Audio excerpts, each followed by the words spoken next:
अस्सलाम वालेकुम dear student. Manufacturing operation के चैप्टर में अब हम 2008 प्राइवेट से इसका सॉल्यूशन करेंगे और 2018 प्राइवेट में जो हमारा सवाल आया है वो मून एंड कंपनी है और यहाँ पर आपको सेल्स बता रहा है, एडवर्टाइजिंग एक्सपेंस ये आपका एडमिन एक्सपेंस है, डायरेक्ट लेबर कॉस्ट बता रहा है 1,48,000 है, डायरेक्ट मटेरियल परचेज बता रहा है 2,25,000 है, बिल्डिंग रेंट बता रहा है कि 60% जो है वो बिल्डिंग रेंट 60% मैन्युफैक्चरिंग में एलोकेट होगी और 30% जो है वो बिल्डिंग रेंट जो है वो एडमिन और सेलिंग फंक्शन में यूज़ होगी। और फिर कहता है and the rest the amount, और बाकी जो रेस्ट बचेगा अमाउंट सेलिंग और एडमिन एक्सपेंस का जो रिमेनिंग अमाउंट बचेगा वो हमारा जो रिमेनिंग होगा वो हमारा सेलिंग और एडमिन एक्सपेंस बच जाएगा। उसके बाद फैक्ट्री यूटिलिटी बता रहा है 50,000 है, मेंटेनेंस फैक्ट्री बता रहा है 32,000 है, सेलिंग और एडमिन सैलरीज बता रहा है 95,000। फैक्ट्री एवरेज 90% हम अप्लाई करते हैं डायरेक्ट लेबर का।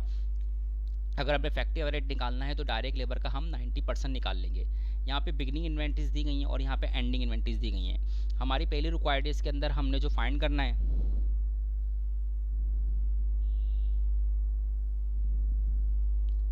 हमने कॉस्ट ऑफ गुड्स मैन्युफैक्चर बनाना है और इनकम स्टेटमेंट बनाना है। सबसे पहले हम इसको कॉस्ट ऑफ गुड्स मैन्युफैक्चर बनाएंगे तो हम डायरेक्ट मटेरियल कंज्यूम मालूम करेंगे।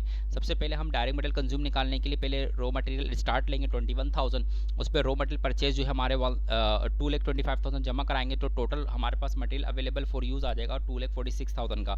इसमें से वो मटेरियल जो अभी तक हमारा कंज्यूम नहीं हुआ जो एंडिंग में मौजूद है वो हमारा रॉ मटेरियल अटेंड कहलाता है 10,000, वो हम लेस कराएंगे तो हमें चलेगा हमारा जो मटेरियल कंज्यूम हुआ इस प्रोडक्शन को बनाने में, इस माल को बनाने में, इस गुड्स को बनाने में, तो वो हमारा यूज़ है 2,36,000 का।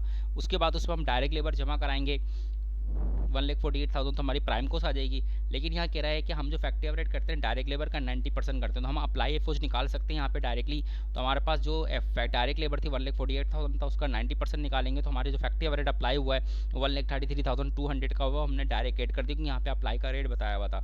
इसको जमा कराएंगे तो मैन्युफैक्चरिंग कॉस्ट आ जाएगी। वर्किंग प्रोसेस ओपनिंग जो है वो इसमें जमा कराएंगे तो total cost of working process आ जाएगी। उसमें से वर्किंग प्रोसेस अटेंड जो हमारा स्टिल इन प्रोसेस जो अभी तक तैयार नहीं हुआ वो हम लेस करवाएंगे। 42,000 का अमाउंट हमारे पास कॉस्ट ऑफ गुड्स मैन्युफैक्चर आ जाएगा 5,03,200, ये हमारे पास कॉस्ट ऑफ गुड्स मैन्युफैक्चर आ जाएगी। लेकिन यहाँ पर अगर हम देखें तो हमें ये मालूम करना है क्योंकि अप्लाई भी दिया और कुछ एक्चुअल एफर्ट्स भी हुए हैं हमारे, तो हम ये डिसाइड करेंगे कि हमने जो अप्लाई किया वो अंडर अप्लाई किया या ओवर अप्लाई किया। तो सर सबसे पहले अप्लाई एफर्ट्स लिखेंगे 1,33,200 जो हमने कॉस्ट ऑफ गुड्स मैन्युफैक्चर में ऐड करवाया था, इसमें से एक्चुअल फैक्ट्री एवरेज को माइनस करवाएंगे। तो हमारे पास क्या कह रहा था बिल्डिंग रेंट जो है फैक्ट्री में जाएगा 60%, किसका जाएगा सेलिंग और एडमिन सैलरीज का। तो एडमिन और सैलरीज हमारे पास 95,000 है और 95,000 का हमने 60% निकालना है। तो हमने 95,000 का 60% निकाला तो 57,000 आ गया। यूटिलिटी फैक्ट्री लिखा और मेंटेनेंस फैक्ट्री लिखा 32,000, इनको जमा कराया तो टोटल फैक्ट्री एवरेज आ गया 1,39,000। तो हमारा जो अप्लाई था 1,33,200 का करा था जबकि एक्चुअल खर्चा हुआ 1,39,000 का। अप्लाई हमारा ज़्यादा नहीं है बल्कि कम हुआ है, तो यह जो हमारा अप्लाई कम हुआ है तो इसका जो डिफरेंस होगा वो अंडर अप्लाई होकर कहलाएगा और ये जो अंडर अप्लाई होगा इससे हमारी cost of goods sold increase हो जाएगी और कॉस्ट ऑफ गुड्स सोल्ड हमारी बढ़ जाएगी। अब उसके बाद हम इनकम स्टेटमेंट बनाएंगे। तो इनकम स्टेटमेंट बनाने के लिए सबसे पहले हम सेल लेंगे, उसमें से फिर cost of goods sold less करवाएंगे, फिनिश गुड एट स्टार्ट लेंगे 42,000, उसके बाद उसमें कॉस्ट ऑफ गुड्स मैन्युफैक्चर को जमा कराएंगे। तो हमारे पास total finish good available for sale आ जाएगा। फिनिश गुड अटेंड हमें दिया हुआ है वो हम लेस कराएंगे 45,000, तो हमारी जो है वो cost of goods sold unadjusted balance आ जाएगा। और उसके बाद जो हमने अंडर अप्लाई निकाला है ये भी इसके अंदर ऐड कर देंगे। जब हम अंडर अप्लाई करते हैं तो हमारी कॉस्ट ऑफ गुड्स सोल्ड बढ़ जाती है, तो हम इसके अंदर cost of goods sold add कर देंगे अंडर अप्लाई फोर्स, तो हमारी adjusted balance cost of goods sold आ जाएगा 5,06,000। सेल में से इसको लेस कराएंगे तो हमारा ग्रॉस प्रॉफिट आ जाएगा 1,49,000 का। उसके बाद हम उस पर से लेस करेंगे ऑपरेटिंग एक्सपेंस, तो ऑपरेटिंग एक्सपेंस हम एडवर्टाइजिंग एक्सपेंस लेंगे 65,000। अच्छा यहाँ पर देखें हमारा जो बिल्डिंग रेंट जो हमारा ऑफिस में अप्लाई हो रहा है, बिल्डिंग रेंट जो है हमारा एडमिन और सेलिंग में अप्लाई हो रहा है वो 30% अप्लाई हो रहा है। तो हमारा सेलिंग और एडमिनिस्ट्रेशन एक्सपेंस जो 95,000 है इसका हम लोग बिल्डिंग रेंट निकालेंगे, हम एडमिन सैलरीज का 95 का 30% निकालेंगे 28,500 आ जाएगा। तो जो हमारा रेस्ट अमाउंट बचेगा वो सेलिंग और एडमिन का बचेगा। तो 95,000 में से इसके अमाउंट में से 60% हमने बिल्डिंग रेंट फैक्ट्री में एलोकेट कर दिया। 95,000 का हमने 30% इस अमाउंट में से 30% जो हमने बिल्डिंग रेंट का जो है वो 30% जो है एडमिन और सेलिंग के बिल्डिंग रेंट में चार्ज कर दिया। अब इसका अमाउंट का जो बैलेंस बचेगा, तो ऐसे 95,000 का जो सेलिंग और एडमिन का रेस्ट बचेगा, जो अमाउंट बचेगा वो 10% बचेगा। तो हम 95,000 का हम 10% निकालेंगे तो हमारा सेलिंग और एडमिन सैलरीज आ जाएगा 9,500। इन तीनों को जमा कराएंगे तो टोटल ऑपरेटिंग एक्सपेंस आ जाएगा हमारा 1,03,000। हम इसमें से ग्रॉस प्रॉफिट में से ऑपरेटिंग एक्सपेंस को लेस कराएंगे तो हमारा नेट प्रॉफिट आ जाएगा 46,000 का। तो ये हमारा था cost of goods manufacture income statement 2008 private से मुतालिक आपसे पूछा। ये था हमारा 2008 प्राइवेट का, और 2008 प्राइवेट के बाद 2007 रेगुलर, और इस 2007 रेगुलर के अंदर हमें कुछ एंडिंग बैलेंस दे रहा है 2006 तक के, आपको वर्किंग प्रोसेस बताया हुआ आपको 6 लाख ये एंडिंग के लाएगी working process. Cost of raw material use बता रहा है, M S Adnan brother limited की इन्फॉर्मेशन दी गई है, और कॉस्ट डायरेक्ट मटेरियल यूज़ बता रहा है 31,20,000। कॉस्ट ऑफ गुड्स मैन्युफैक्चर बता रहा है 74,44,000।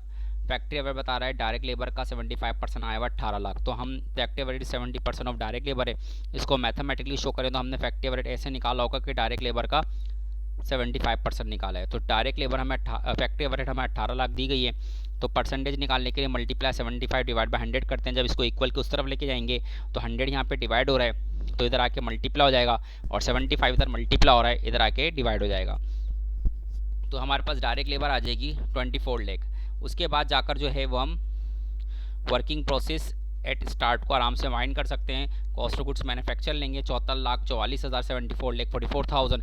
इसमें वर्किंग प्रोसेस एट एंड हम 6 लाख इसमें जमा कराएंगे तो हमारे पास ये total cost of working process आ जाएगा 80,44,000। ये 80,44,000 जो है ये हमारे पास 4 कॉस्ट ऑफ एलिमेंट्स का सम है, direct material use, direct labour, factory overhead, working process opening. अगर हम इसमें से डायरेक्ट मटेरियल, डायरेक्ट लेबर और फैक्ट्री ओवरहेड इन तीनों अमाउंट को लेस करवा देंगे तो हमारे पास जो अमाउंट आ जाएगा वो वर्किंग प्रोसेस स्टार्ट का बचेगा वो आ जाएगा 7,24,000। तो इसकी पहली ए रिक्वायर्ड थी जिसके अंदर हमें वर्किंग प्रोसेस एट स्टार्ट निकालना था।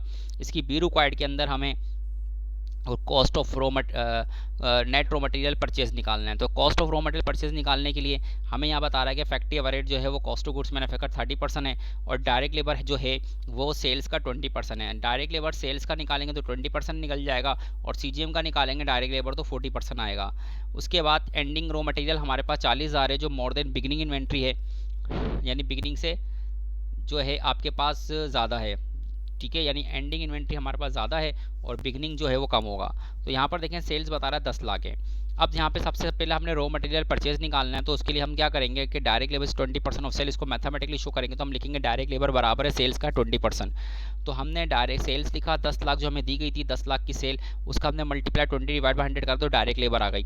और दूसरे में हमें डायरेक्ट लेबर का ही बता रहा था कि डायरेक्ट लेबर जो है वो 40% of cost of goods manufacture का है। अगर इसको मैथमेटिकली शो करेंगे तो ऐसे करेंगे डायरेक्ट लेबर बराबर है कॉस्ट ऑफ गुड्स मैन्युफैक्चर का 40%, यानी हम कॉस्ट ऑफ गुड्स मैन्युफैक्चर का 40% निकालेंगे तो डायरेक्ट लेबर आएगी। लेकिन हमें डायरेक्ट लेबर मालूम है 2 lakh. Cost of goods manufacture को ऐसा लिखा परसेंटेज निकालने के लिए मल्टीप्लाई 40 डिवाइड बाई 100 करते हैं। जब इक्वल के उस तरफ लेके जाएंगे तो 100 इधर डिवाइड हो जाएगा, मल्टीप्लाई हो जाएगा, 40 इधर मल्टीप्लाई हो जाएगा, डिवाइड हो जाएगा, तो हमारे पास कॉस्ट ऑफ गुड्स मैन्युफैक्चर आ जाएगा 5 लाख। उसके बाद हम फैक्ट्री ओवरहेड आराम से निकाल सकते हैं। फैक्ट्री ओवरहेड इस 30% of cost of goods manufacture का है, तो हमारे पास जो कॉस्ट ऑफ गुड्स मैन्युफैक्चर का 30% निकालेंगे तो फैक्ट्री ओवरहेड आ जाएगा। तो कॉस्ट ऑफ गुड्स मैन्युफैक्चर में 5 लाख दी गई है, 5 लाख का 30% निकालेंगे, मल्टीप्लाई 30 डिवाइड बाई 100 कराएंगे तो फैक्ट्री ओवरहेड हमारे पास 1.5 लाख का आ जाएगा। उसके बाद हम लोग डायरेक्ट मटेरियल यूज़ निकालेंगे, तो डायरेक्ट मटेरियल यूज़ निकालने के लिए हम रिवर्स मेथड जाएंगे। Cost of goods manufacture working process at and है नहीं, होता तो वो इसमें ऐड करवा देते हैं। उसके बाद इसमें ऑपरेटिंग प्रोसेस है ही नहीं, वो लेस ही नहीं होगा, तो बाकी बचा फैक्ट्री ओवरहेड और डायरेक्ट लेबर। इन दो अमाउंट को लेस कर देंगे तो जो रिमेनिंग अमाउंट बचेगा वो हमारा डायरेक्ट मटेरियल यूज़ का आ जाएगा 1,50,000। अब डायरेक्ट मटेरियल यूज़ के बाद हमने cost of raw material purchase निकालना है, तो डायरेक्ट मटेरियल यूज़ जो हमारे पास 1.5 लाख आया उसमें जो एंडिंग है हम रिवर्स मेथड अप्लाई करते हैं।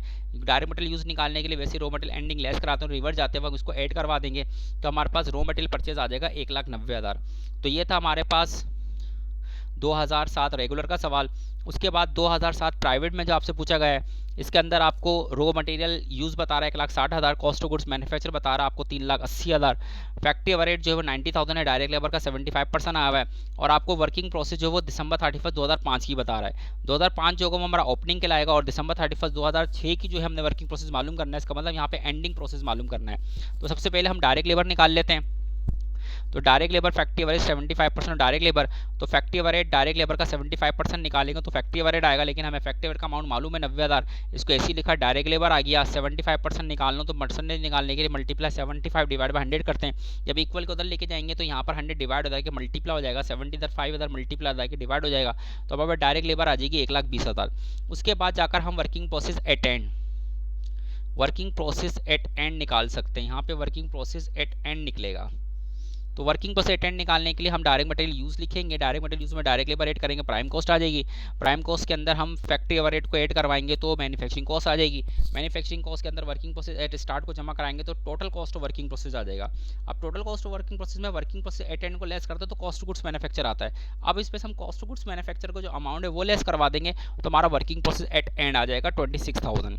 तो ये हमने 2007 का हमें इस पे वर्किंग प्रोसेस एट एंड पूछा हुआ था। नेक्स्ट 2006 रेगुलर, 2006 रेगुलर के अंदर हमें सेल्स यूनिट्स बता रहा 8,000 हैं, कॉस्ट मालूम नहीं है, फिनिश गुड ओपनिंग के 1,800 यूनिट्स हैं जिसकी कॉस्ट 14,500 है, क्लोजिंग इन्वेंट्रीज के अंदर 100 यूनिट है हमारे जो बने नहीं है जिसकी कॉस्ट आपको मालूम करनी है, फिनिश गुड एट एंड के अंदर 2,000 यूनिट सेल आउट नहीं हुए जिसकी कॉस्ट आपने फाइंड करनी है। मैन्युफैक्चरिंग कॉस्ट में डायरेक्ट मटेरियल डायरेक्ट लेबर एफओज बता रहा है। The foreman has submitted the following cost the closing working process, foreman ने कुछ आपको क्लोजिंग वर्किंग प्रोसेस की कॉस्ट सबमिट करवाई है कि जो वर्किंग प्रोसेस माल नहीं बना उसकी इन्फॉर्मेशन दे रहा है कि मटेरियल लगा 2,700 रुपये का, लेबर लगी 1,000 रुपये की। अगर एफओज का रेट अप्लाई हो जाए तो हम completely working process at end का अमाउंट मालूम कर सकते हैं। नीचे कह रहा था कंपनी द पार्क्स एक्सपीरियंस जो show the factory rate 10 to the fluctuate closing in proportional to direct labour, यानी हमारा जो फैक्ट्री का जो रेट है वो हमारा डायरेक्ट लेबर पे बेस करता है। तो सबसे पहले हमें पहली रिक्वायरमेंट कह रहा है कि हमने नंबर ऑफ यूनिट मैन्युफैक्चर निकालना है, तो बिल्कुल सिंपल है, हम नंबर ऑफ यूनिट मैन्युफैक्चर निकालने के लिए सबसे पहले 16 यूनिट लेंगे 8,000, उसके अंदर units of finish good at and के जो यूनिट्स हैं 2,000 उसमें जमा करा देंगे, तो टोटल हमारे पास यूनिट्स अवेलेबल फॉर सेल आ जाएंगे 10,000। उसमें से हम लोग क्या कराएंगे, लेस करा देंगे फिनिश गुड्स बिगिनिंग के यूनिट जो पहले से बने हुए थे 1,800, तो हमारे पास मैन्युफैक्चर यूनिट आ जाएंगे 8,200।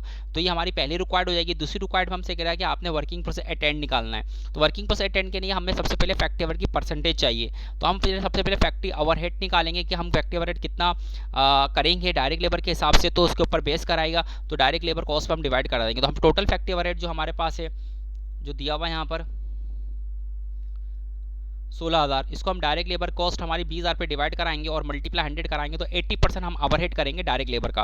अब हम जाके आराम से वर्किंग प्रोसेस एट एंड निकाल सकते हैं। तो हमारा जो वर्किंग प्रोसेस एट एंड के अंदर मटेरियल यूज़ हुआ था 2,700 का यूज़ हुआ था, लेबर हमारी जो लगी हुई थी वर्किंग प्रोसेस एट एंड के अंदर 1,000 की थी, 1,000 के हिसाब से 80% हमारा फैक्ट्री ओवरहेड लगा हुआ होगा, तो 1,000 के हिसाब से हम 80% निकालेंगे तो हमारा फैक्ट्री ओवरहेड जो आ जाएगा वो 800 रुपये का आ जाएगा वर्किंग प्रोसेस एंडिंग के अंदर। तो तीनों को हम जमा कराएंगे तो हमारी वर्किंग प्रोसेस एट एंड आ जाएगा 4,500। अब हमारी रिक्वायर्ड 2 पूरी हो जाएगी कि वर्किंग प्रोसेस एट एंड निकाल लिया। अब हमें कह रहा है कॉस्ट ऑफ ईच यूनिट निकालना है, यानी पर यूनिट कॉस्ट निकालना है। तो पर यूनिट कॉस्ट को निकालने के लिए हमें सबसे पहले मैन्युफैक्चर यूनिट तो हम मालूम कर चुके हैं रिक्वायर्ड 1 के अंदर, हमने क्या करना पड़ेगा, कॉस्ट ऑफ गुड्स मैन्युफैक्चर निकालना पड़ेगा। कॉस्ट ऑफ गुड्स मैन्युफैक्चर निकालने के लिए सबसे पहले हम डायरेक्ट मटेरियल यूज लेंगे, वो हमें दिया हुआ है 3 लाख, डायरेक्ट मटेरियल यूज में डायरेक्ट लेबर फैक्ट्री तीनों को जमा कराएंगे तो तीनों हमारी कॉस्ट बन जाएगी, मैन्युफैक्चरिंग कॉस्ट बन जाएगी। उस पर ओपनिंग प्रोसेस था नहीं तो हमने डायरेक्ट एंडिंग प्रोसेस 4,500 का लेस करा दिया, तो यही 61,500 हमारी कॉस्ट ऑफ गुड्स मैन्युफैक्चर आ जाएगी। जब हमारी कॉस्ट ऑफ गुड्स मैन्युफैक्चर आ जाएगी तो हम पर यूनिट कॉस्ट आराम से निकाल लेंगे। तो हमारे जो कॉस्ट ऑफ गुड्स मैन्युफैक्चर आएगा 61,500, इसको जो मैन्युफैक्चर यूनिट हमने ऊपर रिक्वायर्ड 1 में निकाला था उस पर डिवाइड कर देंगे तो हमारा एक यूनिट जो बना है उसकी जो कॉस्ट आई है 7.5 रुपये, तो 7.5 रुपये हमारा पर यूनिट कॉस्ट आ जाएगा। अब अगली रिक्वायर्ड नंबर 4 है कि हमें फिनिश गुड एंडिंग निकालना है। तो फिनिश गुड एंडिंग हम यूनिट्स मेथड से कर सकते हैं, यूनिट्स हमारे पास अवेलेबल हैं, तो units of finish good at and जो है हमारे 2,000 है, इसकी कॉस्ट मालूम करनी है तो 2,000 को हम लोग 7.5 पर यूनिट से मल्टीप्लाई कर देंगे तो cost of finish good at and हमारे पास यहाँ पे आ जाएगा 15,000। तो हमारा दोस्तों 2,000 यूनिट जो हमारे सेल आउट नहीं होते उसकी जो कॉस्ट है फिनिश गुड एट एंड की वो 15,000 बनती है। तो हमने फिनिश गुड एट एंड निकाल लिया, उसके बाद कॉस्ट ऑफ सेल निकालनी है, कॉस्ट ऑफ सेल मतलब कॉस्ट ऑफ गुड सोल्ड निकालनी है। तो कॉस्ट ऑफ गुड सोल्ड निकालने के लिए सबसे पहले हम फिनिश गुड स्टार्ट लेंगे 14,500, इसके अंदर कॉस्ट ऑफ गुड्स मैन्युफैक्चर हमने 61,500 जो निकाला उसको जमा कराएंगे तो हमारे पास total finish available for sale आ जाएगा 76,000। इसमें से वो फिनिश गुड जो हमारे पास भी सेल आउट नहीं हुई जिसको हमने भी निकाला था 15,000 वो हम लेस कराएंगे तो हमें कॉस्ट ऑफ गुड्स सोल्ड आ जाएगी 61,000। तो ये रिक्वायर्ड थी हमें कि कॉस्ट ऑफ गुड्स सोल्ड और फिनिश गुड एंडिंग निकालना था। ये हमारा सवाल था 2006 रेगुलर का। तो 2006 के बाद 2006 प्राइवेट, 2006 प्राइवेट के अंदर हमारे को जो है वो सलमान मैन्युफैक्चरिंग का डेटा दिया हुआ, सेल्स बता रहा है, मशीन रिपेयर एक्सपेंस ये हमारा फैक्टरी ओवरहेड में आएगा, सेल्स रिटर्न बता रहा है, फैक्ट्री इंश्योरेंस ये भी फैक्टरी ओवरहेड में आएगा, परचेज हमने किया है रॉ मटेरियल, बेड डेट्स ये हमारा सेलिंग एक्सपेंस, ये हमारा सेलिंग एक्सपेंस में जाएगा, परचेज रिटर्न हमें दिया हुआ है, परचेजेस मटेरियल में से माइनस हो जाएगा, फैक्ट्री रेंट ये फैक्टरी ओवरहेड में आएगा, सेल डिस्काउंट्स नेट सेल में निकालने के काम आएगा, और सेलिंग और एडमिन एक्सपेंस हमारा एडमिन एक्सपेंस और सेलिंग एक्सपेंस में जाएगा, परचेज डिस्काउंट बता रहा है, डायरेक्ट लेबर बता रहा है, फ्रेट इन बता रहा है, factory supplies expense factory overhead में जाएगा, इंपोर्ट ड्यूटी जो वो ट्रांसपोर्टेशन के साथ जमा हो जाएगा, ऑफिस सप्लाईज एक्सपेंस हमें बता रहा है, एडमिन एक्सपेंस बता रहा है, फोरमैन सैलरीज ये भी हमारा फैक्ट्री ओवरहेड है, और इनडायरेक्ट लेबर ये भी हमारा फैक्ट्री ओवरहेड है। यहाँ पर आपको कुछ इन्वेंट्रीज बता रहा है, कुछ बिगिनिंग इन्वेंट्रीज और कुछ एंडिंग इन्वेंट्रीज हैं, लेकिन हमें 2005 working process ending working process at and मालूम नहीं है, वो हमें निकालना पड़ेगा। मैनेजर जो है वो हमें एस्टिमेट करके बता रहा है कि वर्किंग प्रोसेस एट एंड के अंदर कुछ चीज़ें हमारी वर्क कर रही हैं, तो जो मटेरियल लगा हुआ है वर्किंग प्रोसेस एट एंड के अंदर 20,000 का लगा हुआ है, लेबर 30,000 की लगी हुई है, तो हमारा फैक्ट्री ओवरहेड का जो रेट बेस करेगा वो डायरेक्ट लेबर पे करेगा। सबसे पहले इसकी पहली रिक्वायर्ड है कि हमने फैक्ट्री ओवरहेड का रेट निकालना है, तो सबसे पहले हम सारे फैक्ट्री ओवरहेड को जमा कर लेते हैं, लिस्ट बना के जो मैंने यहाँ पे रिप्रेजेंट किए हैं सारे उनको जमा करेंगे, टोटल फैक्ट्री ओवरहेड हमारा 81,000 आ जाएगा। अब उसके बाद जाकर हम फैक्ट्री ओवरहेड का रेट निकालेंगे, तो फैक्ट्री ओवरहेड का रेट निकालने के लिए जो टोटल फैक्ट्री ओवरहेड हमारे पास 81,000 आया, उसको डायरेक्ट लेबर कॉस्ट 90,000 पे डिवाइड कराएंगे, मल्टीप्लाई 100 कराएंगे, तो हमारा फैक्ट्री ओवरहेड परसेंटेज निकल जाएगी 90%। 90% हम ओवरहेड करते हैं डायरेक्ट लेबर का। तो पहली रिक्वायर्ड हमें एफओज का रेट निकालना था, दूसरी रिक्वायर्ड हमें वर्किंग प्रोसेस अटेंड निकालना। अब हम वर्किंग प्रोसेस अटेंड आराम से निकाल सकते हैं। जो फैक्ट्री मैनेजर हमें कुछ कॉस्टें सबमिट करवाई थी, अगर हम देखें तो मटेरियल हमारा लगा 20,000 का, वो हमने वर्किंग प्रोसेस अटेंड में था, वो हमने लिखा। वर्किंग प्रोसेस अटेंड के अंदर लेबर 30,000 की लगी, तो 30,000 के हिसाब से 90% हमारा एफओज यूटिलाइज हुआ होगा। तो हम क्या करेंगे कि हमारा 30,000 है उसका 90% निकालेंगे, तो हमारा वर्किंग प्रोसेस एट एंड के अंदर फैक्ट्री ओवरहेड पर चलेगा 27,000 का लगा। इन तीनों को हम जमा कराएंगे तो हमारे पास वर्किंग प्रोसेस एट एंड आ जाएगा। जो अभी स्टिल इन प्रोसेस अभी दबाना नहीं है, 77,000 का माल हमारा स्टिल इन प्रोसेस है, तो हमारा जो है वो वर्किंग प्रोसेस एट एंड आ जाएगा। ये रिक्वायर्ड नंबर 2 पूछी गई थी आपसे। रिक्वायर्ड नंबर 2 पे आप cost of goods manufacture income statement बोल रहे हैं। अब आराम से इसके दो आप cost of goods manufacture income statement बना सकते हैं। तो कॉस्ट ऑफ गुड्स मैन्युफैक्चर बनाने के लिए सबसे पहले हम डायरेक्ट मटेरियल यूज निकालेंगे। तो पहले रॉ मटेरियल स्टार्ट लेंगे 30,000, उसमें रॉ मटेरियल परचेज को ऐड करवाएंगे। पहले रॉ मटेरियल परचेज लिखेंगे 3,15,500, ये हमें रॉ मटेरियल परचेज दिया हुआ है। उसमें से हम जो है परचेज रिटर्न और परचेज डिस्काउंट दोनों को माइनस कराएंगे, तो नेट रॉ मटेरियल परचेज आएगा 3 लाख। उसमें ट्रांसपोर्टेशन इन 5,000 इंपोर्ट ड्यूटी ये दोनों हम इनमें ऐड करवा देंगे, तो हमारे पास delivered cost of raw material आ जाएगा 3,08,000 का। तो जो हमारे पास माल पुराना रखा हुआ था 30,000 का, और जो हमने अभी डिलीवर्ड किया है 3,08,000 का, दोनों जमा कराएंगे तो टोटल रॉ मटेरियल हमारे पास आ जाएगा 3,38,000 का। उसमें से वो मटेरियल जो अभी तक हमारा कंज्यूम नहीं हुआ 68,000 का हम लेस करवाएंगे, तो हमारे पास डायरेक्ट मटेरियल यूज आ जाएगा 2,70,000। उसमें डायरेक्ट लेबर जमा कराएंगे तो प्राइम कॉस्ट आ जाएगी हमारे पास 3,60,000 की। उस 3,60,000 के अंदर हम लोग फैक्ट्री ओवरहेड को जमा कराएंगे 81,000, तो हमारा मैन्युफैक्चरिंग कॉस्ट आ जाएगा 4,41,000। और फिर उसके अंदर वर्किंग प्रोसेस स्टार्ट को जमा कराएंगे तो हमारे पास total cost of working process आ जाएगा 4,81,000। वर्किंग प्रोसेस एट एंड जो हमने रिक्वायर्ड 1 में निकाला है, ठीक है, 77,000 का अमाउंट वर्किंग 1 में निकाला है, उसको लेस करा देंगे तो हमारे कॉस्ट ऑफ गुड्स मैन्युफैक्चर आएगा 4,04,000। उसके बाद हमने इनकम स्टेटमेंट बनाना। सबसे पहले हम सेल लेंगे, सेल में से रिटर्न सेल डिस्काउंट को माइनस कराएंगे तो हमारे पास नेट सेल आ जाएगी। नेट सेल्स आ जाएगी, नेट सेल में से लेस करेंगे cost of goods sold. Cost of goods finish good at start लेंगे हम लोग, जो माल पहले से तैयार था 70,000 का, उसमें कॉस्ट ऑफ गुड्स मैन्युफैक्चर जो हमने बनाया 4,04,000 का जमा कराएंगे। Total finish good available 4 sale आ जाएगा। उसमें से finish good ending, finish good attending 50, जो माल हमारा कॉस्ट सेल नहीं हुई, जो फिनिश गुड सेल नहीं हुआ, हम लेस करवाएंगे। तो हमारे पास जो है इस पर से लेस कराएंगे तो जाकर हमारी इसमें से हम लेस कराएंगे फिनिश गुड एंड, तो हमारे पास कॉस्ट ऑफ गुड्स सोल्ड आ जाएगी। सेल में से cost of goods sold less करेंगे तो ग्रॉस प्रॉफिट हमारे पास आ जाएगा।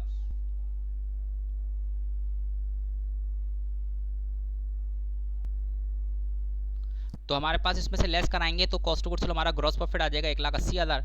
और फिर 1,80,000 में से हम ऑपरेटिंग एक्सपेंस जो हमने यहाँ पे रिप्रेजेंट किए थे, bed expense, selling admin expense, office admin और सेलिंग, सारे यहाँ पे एडमिन एक्सपेंसेस जो हमने यहाँ पे बताए थे कौन कौन से एडमिन कौन कौन से सेलिंग एक्सपेंस है, वो सब इसमें जमा कर लेंगे।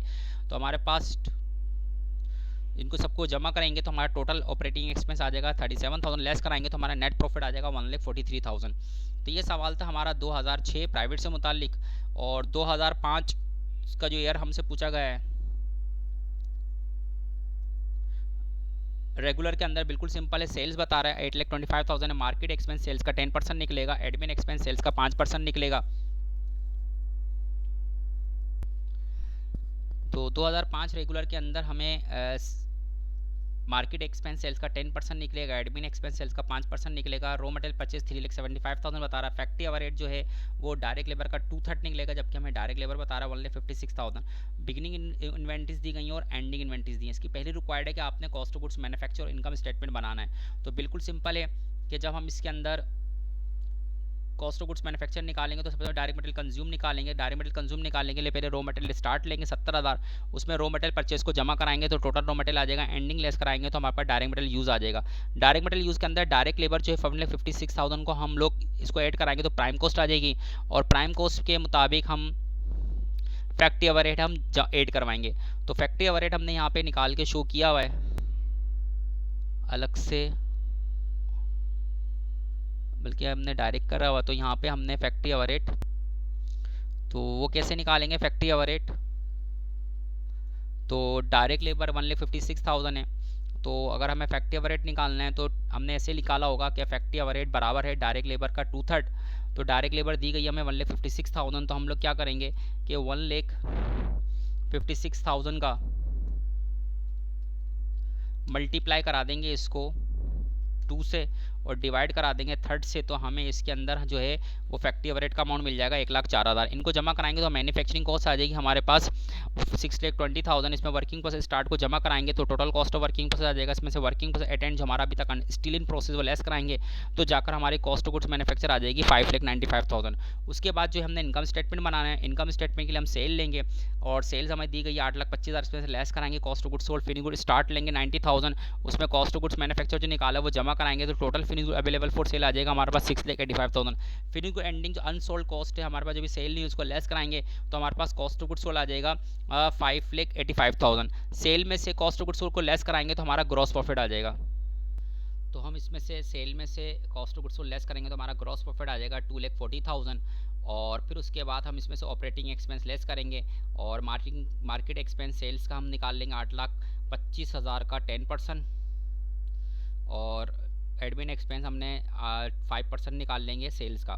तो हमारे पास टोटल को जमा, दोनों को जमा कराएंगे, टोटल ऑपरेटिंग आएगा, लेस कराएंगे तो नेट प्रॉफिट आ जाएगा हमारा 1,16,250। तो ये अर्थ हमारा 2005 रेगुलर का, और 2005 प्राइवेट जो है इसके अंदर हमारे पास रॉ मटेरियल स्टार्ट बता रहा है, वर्किंग प्रोसेस स्टार्ट बता रहा है और फिनिश गुड एट स्टार्ट बता रहा है, जबकि हमारा जनवरी में बिगनिंग है और मार्च 31 जो है वो हमारा एंडिंग है। तो हमारा जो प्रोडक्शन का टाइम ड्यूरेशन है वो सिर्फ 3 मंथ का है। तो यहाँ पे अगर हम देखें रॉ मटेरियल एट एंड बता रहा है 29,050 rupees, working process at and में 2 कॉस्ट दी है, तीसरी कॉस्ट हमें मालूम नहीं है फौज की, तो वर्किंग प्रोसेस एट एंड हमें मालूम करना पड़ेगा, और फिनिश गुड एट एंड बता रहा है यहाँ पर। उसके बाद हमें 3 मंथ के ड्यूरेशन के मतलब हमारा बता रहा है कि हमारा जो माल कॉस्ट ऑफ गुड्स मैन्युफैक्चर हुआ वो 4,06,440 का हुआ, फैक्ट्री ओवरहेड 89,200 है, और द कंपनी ने ट्रांसपोर्टेशन के पैसे लगाए आपके 13,850 रुपये और रिटर्न करा दिया माल 8,150 का। ये बिल्कुल 2011 की तरह ही सेम है। और इसके अंदर सबसे पहले हमने रेट निकालना पड़ेगा क्योंकि यहाँ रेट नहीं है, तो रेट हम फिनिश गुड एंडिंग के बैलेंस में से निकालेंगे। तो फिनिश गुड का एंडिंग जो हमें दिया हुआ है वो दिया हुआ है फैक्ट्री ओवरहेड 10,800 को हम 13,500 डायरेक्ट लेबर पे डिवाइड कराएंगे, मल्टीप्लाई 100 कराएंगे तो हमें फैक्ट्री ओवरहेड का रेट आ जाएगा 80%। अब ये 80% से हम क्या कर सकते हैं कि फैक्ट्री ओवरहेड जो 89,200 इसके बेस पे हम डायरेक्ट लेबर निकाल सकते हैं और वर्किंग प्रोसेस एंडिंग निकाल सकते हैं। तो हम लोग क्या करेंगे, सबसे पहले वर्किंग प्रोसेस अटेंड निकालेंगे। तो जो वर्किंग प्रोसेस अटेंड में मटेरियल जो लगा हुआ था 6,450 रुपये का लगा हुआ था, लेबर जो 2,100 रुपये की लगी, तो 2,100 का 80% निकालेंगे तो हमें चलेगा फैक्ट्री ओवरहेड एंडिंग प्रोसेस में कितना लगा हुआ है। तो 16,800 इसका 2,100 का 80% निकालेंगे तो हमारा 1,680 रुपये आ जाएगा। तीनों को जमा कराएंगे तो वर्किंग प्रोसेस अटेंड आ जाएगा 10,230। तो ये हमारा वर्किंग प्रोसेस अटेंड आ जाएगा। उसके बाद जब हम वर्किंग प्रोसेस अटेंड निकालेंगे तो हम अब 3 मंथ के दौरान जो हमारी लेबर यूटिलाइज हुई है, लेबर यूज़ जो है वो हम निकाल सकते हैं। तो अब लेबर का अमाउंट निकालेंगे तो लेबर कैसे निकालेंगे, क्या फैक्ट्री ओवरहेड 80% डायरेक्ट लेबर है, फैक्ट्री ओवरहेड ये फैक्ट्री ओवर इधर आएगा factory overhead FOH। Factory overhead जो है डायरेक्ट लेबर मल्टीप्लाई बाय 80% है, तो हम फैक्ट्री ओवरहेड की जगह हमने अमाउंट लिखा 89,200, डायरेक्ट लेबर परसेंटेज निकालें तो मल्टीप्लाई 80 डिवाइड बाय 100 होता है। जब इक्वल की उस तरफ लेके जाएंगे तो 100 यहाँ डिवाइड हो जाएगा, मल्टीप्लाई हो जाएगा, 80 इधर मल्टीप्लाई इधर डिवाइड हो जाएगा, तो हम डायरेक्ट लेबर निकालेंगे तो हमारा आएगा 1,11,500। अब हमें डायरेक्ट लेबर आ जाएगा तो हमें डायरेक्ट मटेरियल यूज़ निकालना है, जिसके बाद हम रॉ मटेरियल परचेज निकाल सकते हैं। रॉ मटेरियल परचेज भी सवाल में हमारे पास अवेलेबल नहीं है, तो वो भी हमें स्टैंड का जो है वो मिसिंग है, ये भी हमें मालूम करना पड़ेगा कॉस्ट ऑफ गुड्स मैन्युफैक्चर के लिए। तो उसके लिए सबसे पहले हमने क्या करना पड़ेगा कॉस्ट ऑफ गुड्स मैन्युफैक्चर लेंगे 4,06,440 में cost of working process at end को जमा करा लेंगे तो total cost of working process हमारे पास आ जाएगा 4,16,670। अब ये जो अमाउंट है 4 एलिमेंट का सम है, direct material, direct labour, factory labour, working process opening. इसमें हम डायरेक्ट लेबर का अमाउंट, फैक्ट्री लेबर का अमाउंट और वर्किंग प्रोसेस स्टार्ट का अमाउंट लेस करा देंगे तो हमारे पास जो डायरेक्ट मटेरियल यूज़ आ जाएगा वो आ जाएगा 1,99,750। तो ये हमें डायरेक्ट मटेरियल यूज़ निकल जाएगा। डायरेक्ट मटेरियल यूज़ निकालने का रॉ मटेरियल परचेज निकालेंगे तो वही हम रिवर्स मेथड अप्लाई करेंगे डायरेक्ट मटेरियल यूज़ का। तो हम सबसे पहले डायरेक्ट मटेरियल यूज़ लिखेंगे, उसके अंदर रॉ मटेरियल एंडिंग हम बेसिकली डायरेक्ट मटेरियल यूज़ निकालने के लिए लेस कराते हैं, लेकिन रिवर्स जाएंगे तो एंडिंग और रिटर्न ये दोनों ऐड हो जाएंगे। बेसिकली वैसे लेस होते हैं लेकिन रिवर्स जाते हुए ये दोनों ऐड हो जाएंगे। ओपनिंग और ट्रांसपोर्टेशन ये ऐड होते हैं तो रिवर्स जाते हुए दोनों लेस हो जाएंगे तो हमारे पास रॉ मटेरियल परचेज आ जाएगा 1,95,820 का। उसके बाद हम कॉस्ट ऑफ गुड्स मैन्युफैक्चर अब आराम से बना सकते हैं और बिल्कुल सीधा सीधा हम डायरेक्ट मटेरियल यूज़ निकालने के लिए पहले स्टार्ट मटेरियल लेंगे, उस पर रॉ मटेरियल परचेज लिखेंगे जो हमने निकाला, उसमें से रिटर्न को हम लेस कराएंगे तो हमारा नेट रॉ मटेरियल परचेज आ जाएगा। उसका ट्रांसपोर्टेशन इनको जमा कराएंगे तो हमारे पास delivered cost of raw material आ जाएगा 2,01,520 का। इसमें जो पुराना मटेरियल इसको जमा कर लेंगे तो टोटल रॉ मटेरियल हमारे पास आ जाएगा 2,28,820 और वो मटेरियल जो हमारा अभी तक अनकंज्यूम इस्तेमाल नहीं हुआ रॉ मटेरियल एट एंड हम लेस कराएंगे तो हमें पता चलेगा हमारा डायरेक्ट मटेरियल जो कंज्यूम हुआ है 1,99,770 का हुआ, ये वही आएगा जो हमने वर्किंग में निकाला था। उसके बाद इसमें डायरेक्ट लेबर को जमा कराएंगे 1,11,500 तो हमारे पास जो है प्राइम कॉस्ट आ जाएगी 3,11,270। उसके बाद इस पर वर्किंग फैक्ट्री ओवरहेड को जमा कराएंगे तो हमारा टोटल मैन्युफैक्चरिंग कॉस्ट आ जाएगी 4,04,70। उसके बाद वर्किंग प्रोसेस ओपनिंग ऐड कराएंगे तो हमारे पास total cost of working process आ जाएगा 4,16,670। उसके बाद इसमें से हम वर्किंग प्रोसेस एंडिंग को लेस कराएंगे 10,230 तो हमारे पास जो कॉस्ट ऑफ गुड्स मैन्युफैक्चर आ जाएगी वो आ जाएगी 4,06,440, वही आ जाएगा जो यहाँ पे हमें दिया हुआ था। तो ये हमारे रिवाइज हो जाएगा और हमें से कह रहा था कि जो इन्फॉर्मेशन नहीं थी पहले हमने वो कैलकुलेट करनी है, ड्राइव करनी है, पहले मालूम करनी है। तो पहले हमने तमाम इसके अंदर वर्किंग प्रोसेस एट एंड को निकाला, फिर उसके बाद हमने डायरेक्ट लेबर को निकाला, रेट निकाला फैक्ट्री रेट का, और फिर मटेरियल यूज़ निकालने के बाद रॉ मटेरियल परचेस निकाल के फिर जाके हमने इसका स्टेटमेंट को पूरा किया। तो 2004 रेगुलर में जो सवाल था इसके अंदर आपको ये तमाम मिसिंग है, सेल मालूम नहीं है, फिनिश गुड ओपनिंग दे रहा है, कॉस्ट ऑफ गुड्स मैन्युफैक्चर मालूम नहीं है, अवेलेबल मालूम नहीं है, फिनिश गुड एंडिंग भी मालूम नहीं है, कॉस्ट ऑफ गुड्स सोल्ड भी मालूम नहीं है, ग्रॉस प्रॉफिट हमारे पास सेल्स का 41.25% है, ऑपरेटिंग एक्सपेंस मालूम नहीं है, और नेट इनकम बता रहा है कि 26 टू ओवर 3% ऑफ सेल्स का 6,40,000। यहाँ पे आपको अदर इन्फॉर्मेशन के अंदर आपको जो है वो डायरेक्ट मटेरियल यूज़ बता रहा है, डायरेक्ट लेबर बता रहा है 4.5 लाख रुपये, फैक्ट्री ओवरहेड डायरेक्ट प्राइम को उसका 50% निकलेगा, और वर्किंग प्रोसेस ओपनिंग 1,20,000 है और वर्किंग प्रोसेस एंडिंग 1,10,000 है। कह रहे हैं इस पूरे हमने जो इनकम स्टेटमेंट है इसमें जो मिसिंग फिगर्स हैं उनको मालूम करना है और इस इनकम स्टेटमेंट को कंप्लीट करना है। और हम सबसे पहले इनको कंपटीशन करके तमाम चीज़ों को फाइंड आउट करेंगे। तो सबसे पहले हम लोग सेल निकाल लेते हैं। नेट इनकम इस सेल्स का 26 टू ओवर 3% ऑफ सेल्स है। अगर हम इसको मल्टीप्लाई करें 26 को 3 से तो 78 आएगा, 2 पे प्लस करें तो ये परसेंटेज बनेगी 80 डिवाइड बाई 3%। तो मैं इसको ऐसे भी लिख सकता हूँ कि नेट इनकम बराबर है सेल्स का 83 ओवर %, यानी 80 डिवाइड बाई 3% निकालेंगे तो मेरा सेल्स का नेट इनकम आ जाएगा। जबकि मुझे नेट इनकम दिए 6,40,000, मैंने सेल लिखा, परसेंटेज हो तो हम क्या करते हैं 80 डिवाइड बाई 3% से मल्टीप्लाई करते हैं, 100 पे डिवाइड करते हैं। लेकिन जब इक्वल को उधर लेके जाएंगे तो यहाँ पे देखें कि आपके पास जो है वो 100 डिवाइड हो रहा है, इक्वल को उधर जाके 100 मल्टीप्लाई हो जाएगा, 3 इधर डिवाइड होता है इधर आके 2, ये भी मल्टीप्लाई हो जाएगा, लेकिन 80 यहाँ मल्टीप्लाई हो रहा है वो आके डिवाइड हो जाएगा। तो 6,40,000 को 300 और 100 से मल्टीप्लाई करके 80 पे डिवाइड करेंगे तो हमारे पास नेट सेल्स आ जाएगी हमारे पास कितनी 24 लाख की। जब सेल्स आ जाएगी तो हमारे पास आराम से हम ग्रॉस प्रॉफिट निकाल सकते हैं। ग्रॉस प्रॉफिट जो है वो 41.25% ऑफ सेल्स है, तो हम सेल्स का 41.25% निकालेंगे तो ग्रॉस प्रॉफिट आएगा। सेल्स हमारे 24 लाख आ चुकी है, इसका 41.25% मल्टीप्लाई 100 से डिवाइड कराएंगे तो ग्रॉस प्रॉफिट हमारे पास 9,90,000 आ जाएगा। उसके बाद जो है वो हम कॉस्ट ऑफ गुड्स सोल्ड निकाल सकते हैं आराम से। सेल में से हम ग्रॉस प्रॉफिट को माइनस कराएं तो हमारी कॉस्ट ऑफ गुड्स आएगी 14,10,000। 14,10,000 के बाद जो है वो हमारा अब कॉस्ट ऑफ गुड्स मैन्युफैक्चर जो अदर इन्फॉर्मेशन दी थी इससे हम कॉस्ट ऑफ गुड्स मैन्युफैक्चर को मालूम कर सकते हैं। डायरेक्ट मटेरियल यूज में डायरेक्ट लेबर जमा कराएंगे तो प्राइम कॉस्ट आ जाएगा, फैक्ट्री ओवरहेड को जमा कराएंगे तो हमारे पास जो है वो मैन्युफैक्चरिंग कॉस्ट आ जाएगा। फैक्ट्री ओवरहेड जो होगा वो हमारे प्राइम कॉस्ट 9,70,000 का 50% निकाल के लिखना पड़ेगा। उसके बाद वर्किंग प्रोसेस ओपनिंग जो हम ऐड करवाएंगे तो total cost of working process आ जाएगा, एंडिंग लेस कराएंगे तो हमारा कॉस्ट ऑफ गुड्स मैन्युफैक्चर आ जाएगा 14,80,000। उसके बाद हम फिनिश गुड एट एंड मालूम करते हैं, तो फिनिश गुड एट एंड निकालने के लिए फिनिश गुड स्टार्ट लेंगे जो हमें मौजूद था, कॉस्ट ऑफ गुड्स मैन्युफैक्चर जो हम वर्किंग फॉर में निकाल चुके हैं उसके मुताबिक ऐड करवाएंगे, total finish good available for cell आएगा, लेस करेंगे कॉस्ट ऑफ गुड्स सोल्ड जो हमने कॉस्ट ऑफ गुड्स सोल्ड निकाली थी 14,10,000 वो लेस कराएंगे तो अब फिनिश गुड एट एंड आ जाएगा 1,30,000। उसके बाद जो है हम ऑपरेटिंग एक्सपेंस निकालेंगे। ग्रॉस प्रॉफिट में से हम एक्सपेंसेस लेस करते हैं तो नेट इनकम आता है, तो ग्रॉस प्रॉफिट में से नेट इनकम को हम लेस करा देते हैं तो हमारा ऑपरेटिंग एक्सपेंस आ जाएगा। तो अब ये सारी से हमने मालूम कर लिया और सारी से निकालने के बाद इनकम स्टेटमेंट रखेंगे तो पूरा का पूरा इनकम स्टेटमेंट हमारा रिवाइज हो जाएगा। तो यहाँ पे हमने इनकम स्टेटमेंट में जो अमाउंट थे मिसिंग वो सारे मालूम करने थे, जो हमने यहाँ पे मालूम कर लिया। तो ये सवाल था 2004 रेगुलर से मुतालिक। 2004 प्राइवेट जो है वो 2011 प्राइवेट का सेम है और 2003 रेगुलर प्राइवेट जो है वो 2015 रेगुलर का सेम है।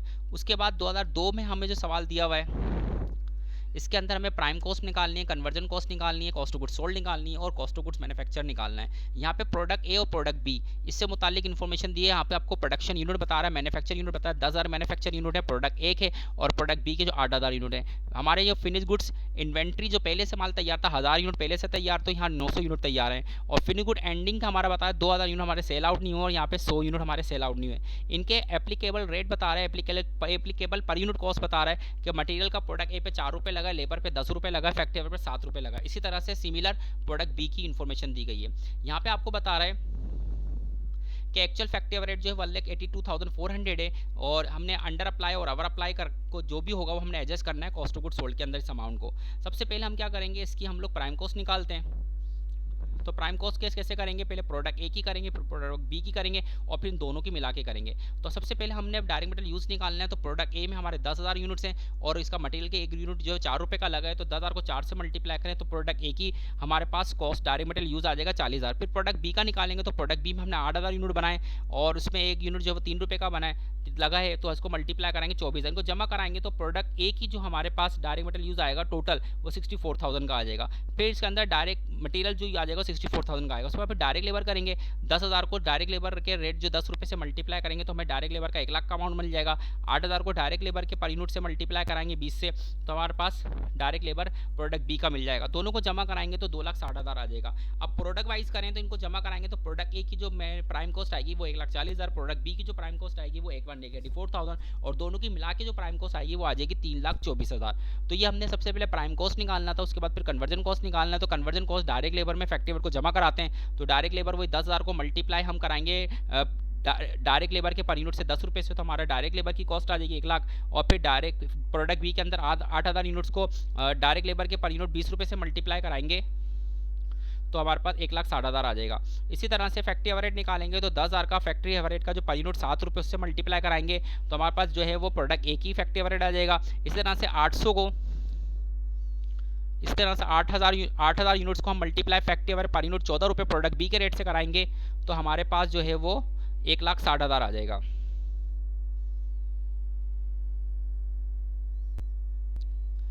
तो इसको हम जमा कराएंगे तो हमारे पास प्रोडक्ट ए की कन्वर्जन कॉस्ट आ जाएगी, इनको जमा कराएंगे प्रोडक्ट बी की तो प्रोडक्ट बी की कन्वर्जन कॉस्ट आ जाएगी और टोटल कराएंगे तो टोटल कन्वर्जन कॉस्ट आ जाएगी। उसके बाद जो है हमें दूसरी रिक्वायर्ड जो है वो हमें मालूम करना है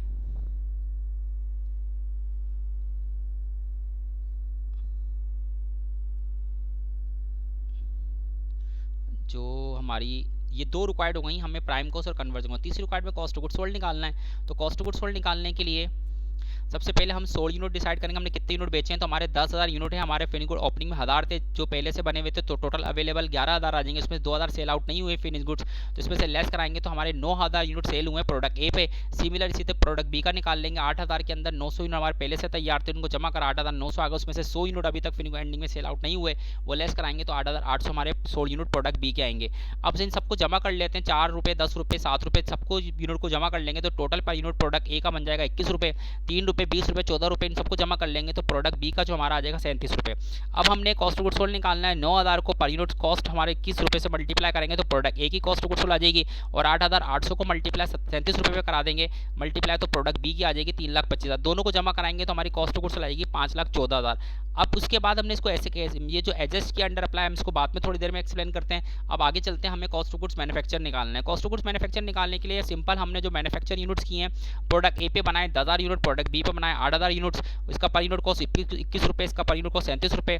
तो हम क्या करेंगे 10,000 को 21 से मल्टीप्लाई कराएंगे तो हमारा जो प्रोडक्ट ए की कॉस्ट ऑफ गुड्स मैन्युफैक्चर आ जाएगा।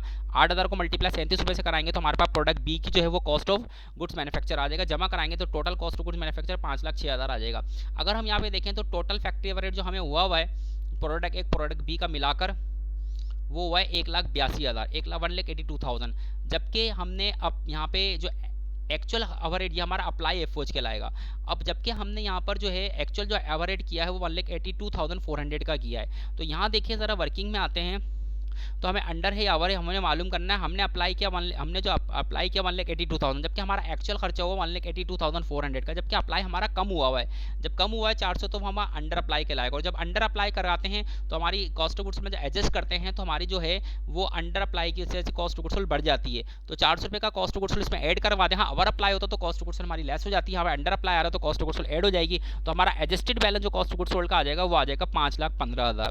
तो ये था हमारा सवाल 2002 से मुतालिक। उसके बाद सन 2000 में जो आपसे सवाल पूछा गया, माइक्रोसॉफ्ट कंपनी है, यहाँ पे आपको प्रोडक्शन यूनिट बता रहा 30,000 है, सेल्स मालूम नहीं है, एंडिंग यूनिट्स भी मालूम नहीं है। यहाँ पे सेल्स आपको 6,50,000 की है, 25 रुपये का एक यूनिट बेचा है। तो 6,50,000 को 25 पे डिवाइड करा दें तो हमारे पास 26,000 जो हमें सोल्ड यूनिट मिल सकते हैं। उसके बाद जो है एडवर्टाइजिंग हमारा जो है वो सेलिंग एक्सपेंस में जाएगा। डायरेक्ट लेबर बता रहा है, रॉ मटेरियल परचेज बता रहा है, बिल्डिंग रेंट का 80% स्पेस जो है वो हमारा प्रोडक्शन में यूज़ होगा, बाकी जो रिमेनिंग बचेगा 20% वो हमारा एडमिन और सेलिंग में यूज़ होगी बिल्डिंग रेंट।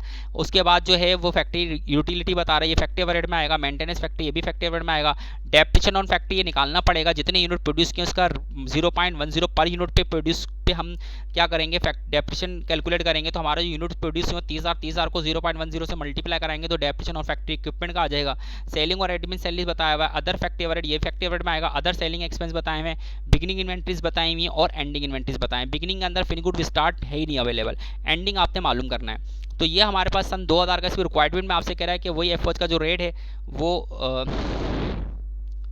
या finish good inventories being carried on average unit production cost for year. आगे आज की रिक्वायरमेंट में आपसे क्या कहता है कि आपने जो है वो कॉस्ट ऑफ गुड्स मैन्युफैक्चर निकालना है। तो कॉस्ट ऑफ गुड्स मैन्युफैक्चर निकालने के लिए सीधा सीधा हम लोग का वर्क करेंगे। डायरेक्ट मटेरियल यूज़ निकालने के लिए पहले स्टार्ट लेंगे, उसमें रॉ मटेरियल परचेज को ऐड करवाएंगे तो हमारा रॉ मटेरियल अवेलेबल आ जाएगा। एंडिंग लेस कराएंगे तो यूज़ आ जाएगा। यूज़ में डायरेक्ट लेबर हम 1,60,000 ऐड करवाएंगे तो हमारा प्राइम कॉस्ट आ जाएगी। प्राइम कॉस्ट में एफओज की हेडिंग डालेंगे।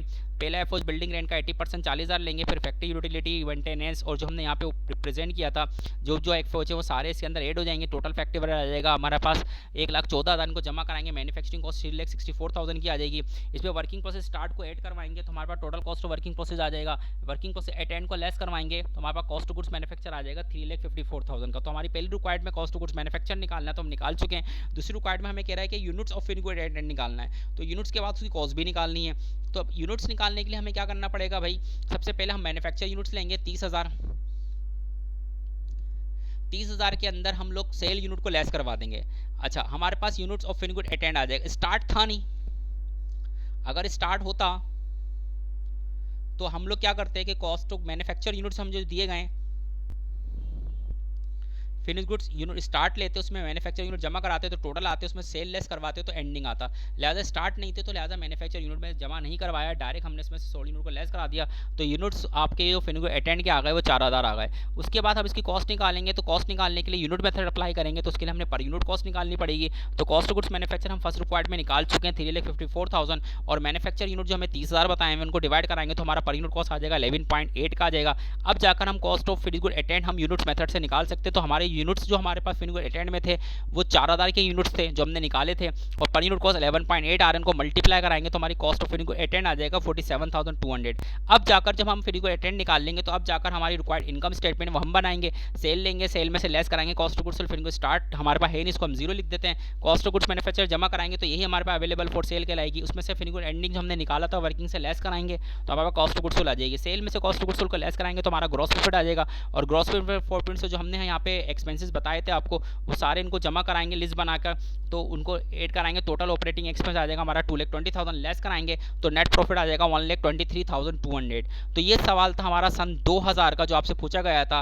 उसके बाद 1998 प्राइवेट जो है वो 2012 प्राइवेट का सेम है, बस यहाँ पे जो एंडिंग इन्वेंट्री वो चेंज है, बाकी तकरीबन सारी चीज़ें सेम है।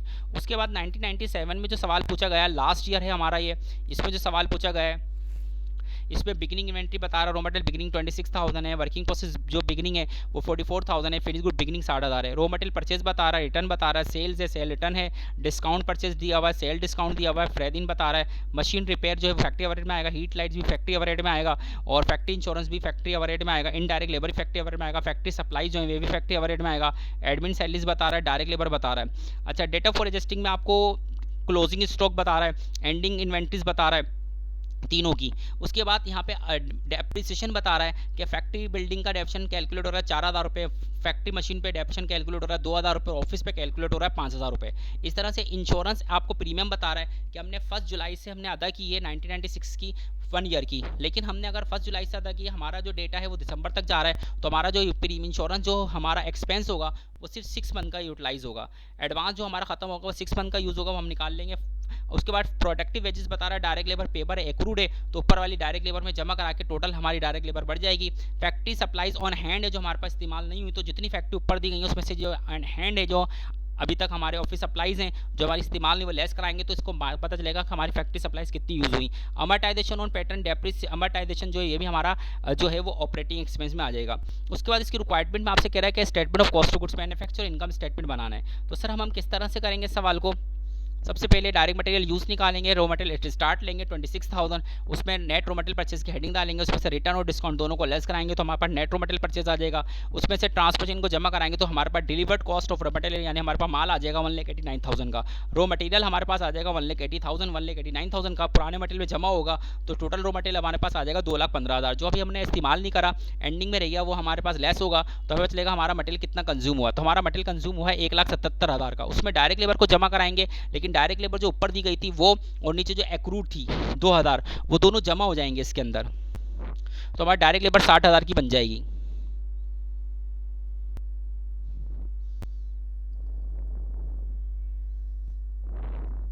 तो डायरेक्ट लेबर हमारे पास जो है वो 60,000 की हो जाएगी।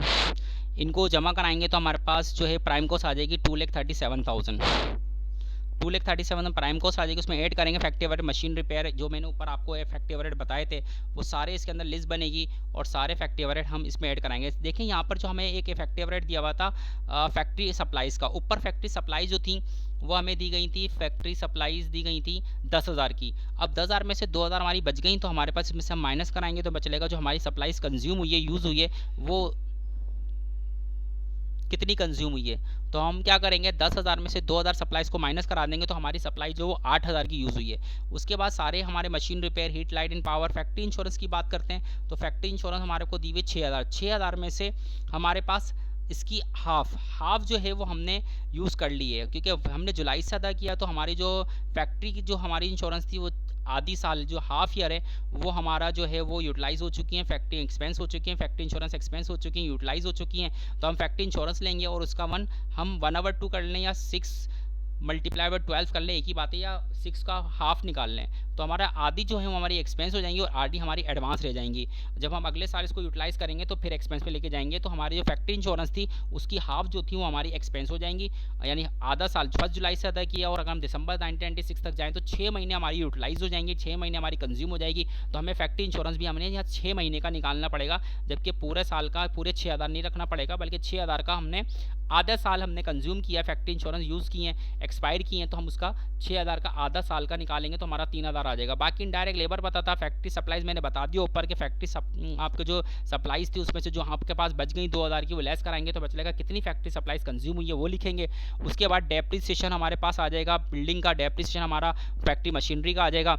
इनको टोटल फैक्ट्री ओवरहेड में जमा कराएंगे तो टोटल फैक्ट्री ओवरहेड हमारे पास आ जाएंगे 48,000 को जमा कराएंगे तो मैन्युफैक्चरिंग कॉस्ट आ जाएगी, प्राइम कॉस्ट में तो हमारी मैन्युफैक्चरिंग कॉस्ट आ जाएगी 2,85,000। वर्किंग प्रोसेस स्टार्ट को जमा कराएंगे तो total cost of working process आ जाएगा 3,29,000। इसमें वर्किंग प्रोसेस एट एंड जो हमें था हमारे माल स्टील इन प्रोसेस रह गया वो हम इसको उसमें से लेस करवाएंगे, वर्किंग प्रोसेस एट एंड जो 27,000 हमें पता चलेगा जो हमारा माल बन के तैयार हुआ है, कॉस्ट ऑफ गुड्स मैन्युफैक्चर आ जाएगा 3,02,000। अब उसके बाद जाकर हमने इनकम स्टेटमेंट बनाना है, सेल लेंगे, सेल में से सेल रिटर्न सेल डिस्काउंट को लेस कराएंगे तो नेट सेल आ जाएगा, less cost of goods sold करेंगे तो कॉस्ट ऑफ गुड्स सोल्ड में फिनिश गुड स्टार्ट लेंगे 60,000, उसमें कॉस्ट ऑफ गुड्स मैन्युफैक्चर हमने 3,02,000 निकाला वो जमा कराएंगे तो टोटल अवेलेबल फॉर सेल आ जाएगा। इसमें से वो फिनिश गुड्स अभी तक सेल आउट नहीं हुई 82,000 की वो लेस करवाएंगे तो हमारा फिनिश गुड वर्ड सोल्ड आ जाएगा, नहीं कॉस्ट ऑफ गुड्स सोल्ड आ जाएगा। सेल में से कॉस्ट ऑफ गुड्स सोल्ड को लेस कराएंगे तो हमारे पास ग्रॉस प्रॉफिट आ जाएगा और ग्रॉस प्रॉफिट में से ऑपरेटिंग एक्सपेंस जो हम एडमिन सेलिंग और जो हमें यहाँ पे रिप्रेजेंट किए हैं सारे जो हमने यहाँ पे रिप्रेजेंट किए वो यहाँ पे लिखेंगे और इसमें अमर्टाइजेशन आ जाएगा। तो इन सबको जो हमने यहाँ पे बताए थे कि कौन कौन से एडमिन और कौन कौन से सेलिंग एक्सपेंस हैं, वो सारे इसमें आएंगे ऑपरेटिंग एक्सपेंस के अंदर। इनको जमा कराएंगे, टोटल ऑपरेटिंग एक्सपेंस आ जाएगा, इसमें से लेस कराएंगे तो हमारा नेट प्रॉफिट आ जाएगा 96,000 का। तो ये ईयर था हमारा 1997 का। तो हमने 1997 तक के यहाँ पे जो है 2022 से लेकर 1997 तक के जो है वो उनके पास आउट पेपर को यहाँ पर हमने एक्सप्लेन किया है। और आई होप इससे आपको काफ़ी मदद मिलेगी, काफ़ी से समझ में आएंगी। अब दैट से इतने डिटेल में हम इसको ज़्यादा एक्सप्लेन नहीं कर सकते, जितना पॉसिबल हुआ हमने इसको एक्सप्लेन करने की कोशिश की है। और इसमें कोई गलती है तो यकीनन हमें इन्फॉर्म कीजिएगा, ज़रूर बताइएगा। Thank you so much, thank you so much, best of luck, all the best.